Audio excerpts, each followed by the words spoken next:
Rotan. Changement complet de côté pour aller trouver Goussev. Nouveau centre signé Nechmachny. Voilà l'ouverture du score. Et ben Shevchenko, il n'aura pas eu besoin de toucher beaucoup de ballons. C'est peut-être l'un de ses tout premiers. Mais il est au fond, vous l'aviez dit Samuel tout à l'heure. 31e minute de jeu.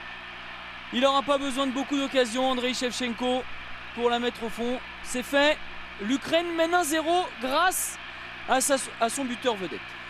Oui, et pour une fois que les latéraux s'étaient engagés, hein, l'action est partie à gauche, il y a eu un dédoublement, et ils ont renversé le jeu, et c'est le latéral droit, Tkachenko, qui est venu apporter un soutien offensif à Goussev sur le côté droit, et il a fait un bon centre, et puis après il y a la qualité, le timing de Shevchenko, ça on le connaît, hein, qui a mis belle tête croisée, et regardez l'apport hein, du latéral droit, qui a bien enveloppé ce ballon. Il s'impose physiquement et il a la lucidité de mettre la balle juste là où il faut. Hein. Tête croisée. Et regardez, face à deux adversaires, face à Khizanishvili, qui est pourtant un joueur qui joue dans la première ligue, qui est bon de la tête. Et il saute en premier. De Blackburn. Et on disait tout à l'heure, on soulignait la taille des joueurs qui a donné son ballon, pas de faute. Et regardez les accélérations ukrainiennes, même si Goussev a perdu la balle. Il reste en position, les Géorgiens, avec peut-être une frappe à suivre si on s'ouvre le chemin du but. C'est parti, c'est au fond. Superbe but géorgien. Oh la catastrophe pour Oleg Blokin. Superbe but géorgien.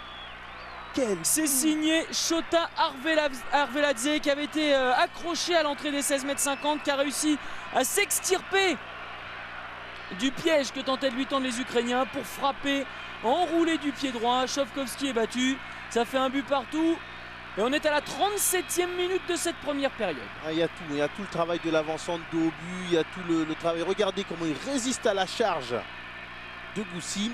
Après, il est lucide, il y a la technique, il enroule bien le ballon. Bah, ça, c'est à voir pour tous les avant-centres. Hein. Dans un premier temps, dos au but. Après, on s'est débarrassé de son adversaire direct. On regarde le positionnement du gardien et puis bon. Techniquement, tout est bien fait. Et belle égalisation pour les...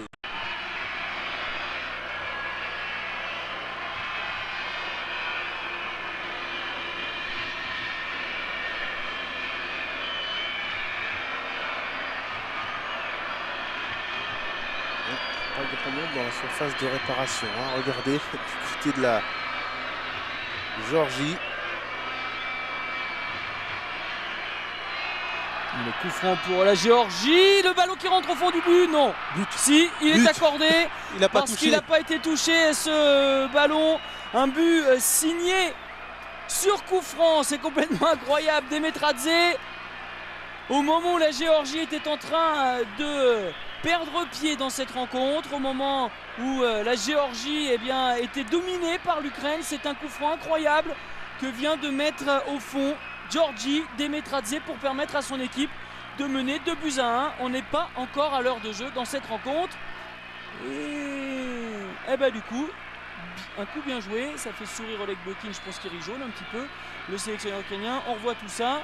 De toute façon, il n'y aura pas de hors-jeu, quoi qu'il arrive, parce que même sur le départ du ballon, même s'il avait touché cette balle, le joueur géorgien, il n'était pas hors-jeu au départ de cette balle. Ça a complètement gêné Shovkovski. Et on le laisse seul au marquage, il vient de derrière, toute la défense s'aligne, il gêne le gardien. Regardez le rebond qui accélère le ballon. C'est incroyable comment cette défense ukrainienne elle peut rester aussi statique. Ah, et bien arrêté, hein. Ils étaient tous alignés, personne n'a bougé. Et bien voilà, 58 minutes de jeu et l'égalisation. Maintenant, un match qui est en train de devenir complètement fou. C'est l'heure de jeu, donc j'allais dire 58e minute de jeu, la Géorgie prend l'avantage. 61e minute de jeu, l'Ukraine revient à égalité de son adversaire du jour. Un match, un match c'est du n'importe quoi. C'est sans doute ce que semble dire Oleg Blokin. C'est allé très vite, c'est venu d'un coup franc aussi côté gauche. Et il semble que ce soit Oleg Goussev qui ait marqué ce but. On a été un petit peu surpris, il faut bien vous le dire, sur quand même deux phases de jeu qui sont... deuxième chance parce qu'il a été repoussé en corner, pas parce qu'il est mal frappé. Il n'y a pas de nouvelle règle sur les corners mal frappés. Ça bouge encore beaucoup. Cette fois, on va chercher une tête et voilà le but. Voilà le but ukrainien. Oleg Blokin qui respire un peu. C'est Roussol qui vient de marquer ce but.